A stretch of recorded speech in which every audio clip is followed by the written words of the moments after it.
Pemirsa, keluarnya Peraturan Menteri Agraria dan Tata Ruang Kepala Badan Pertanahan Nasional tentang hak penggunaan lahan HPL bagi tanah adat di Bali menimbulkan penolakan.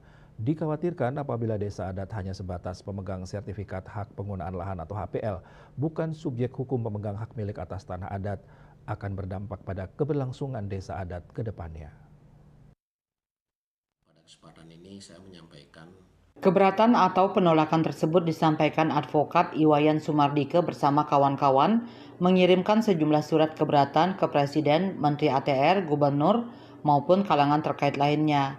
Menurut Iwayan Sumardike bahwa desa adat di Bali adalah kumpulan orang-orang masyarakat adat yang menghimpun diri menjadi satu kesatuan desa adat Bali.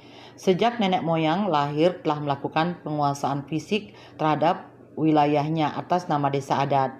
Penempatan masyarakat adat atas tanah penguasaan desa adat disertai juga dengan kewajiban-kewajiban terhadap desa adat, sehingga hal itu menimbulkan terjadinya hubungan hukum, disebut hukum adat. Sepatutnya tanah-tanah atas penguasaan desa adat mendapat penegasan hak bahwa desa adat di Bali sebagai subjek hukum pemegang hak milik atas tanah adat. Dengan keluarnya peraturan menteri yang melarang desa adat sebagai pemegang hak milik atas tanah adat, tetapi desa adat hanya sebatas pemegang sertifikat hak penggunaan lahan HPL akan berdampak bagi keberlangsungan desa adat di Bali karena HPL yang memiliki batas waktu.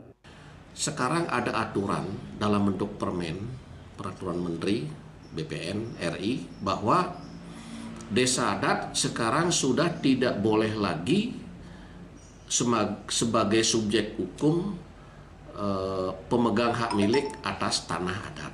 Tidak boleh. Artinya tanah-tanah adat yang selama ini atas nama desa adat itu sertifikat hak milik sekarang sudah tidak boleh lagi dalam bentuk sertifikat hak milik. Yang boleh hanya sertifikat hak penggunaan lahan. Ini sangat berbahaya sekali.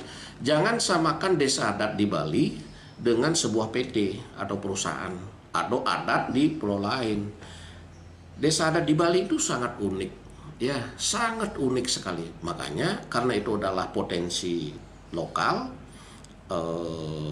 maka itu sebagai aset bangsa harus dilindungi keberlangsungannya begitu. Artinya kalau misalnya tanah itu sudah tertera atas nama desa adat sebagai subjek hukum hak milik, berarti ini dapat dijamin keberlangsungan sampai selamanya tentang adanya desa adat di Bali.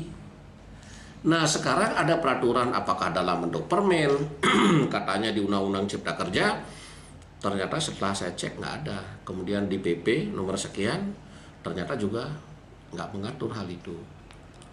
Persoalannya adalah HPL ini sama dengan hak guna pakai, hak guna bangunan. Sama. Ada kurun waktunya, misalnya 30 tahun. Setelah desa adat menempati lahan atau tanah selama 30 tahun, tanah itu kembali menjadi milik negara atau pemerintah. Kan itu persoalannya.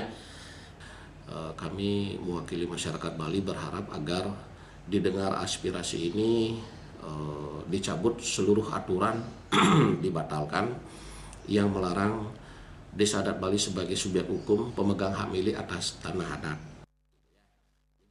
Diharapkan pemerintah tidak mengeluarkan kebijakan yang bersifat sensitif bagi masyarakat adat di Bali. Raiswantara, Bali TV.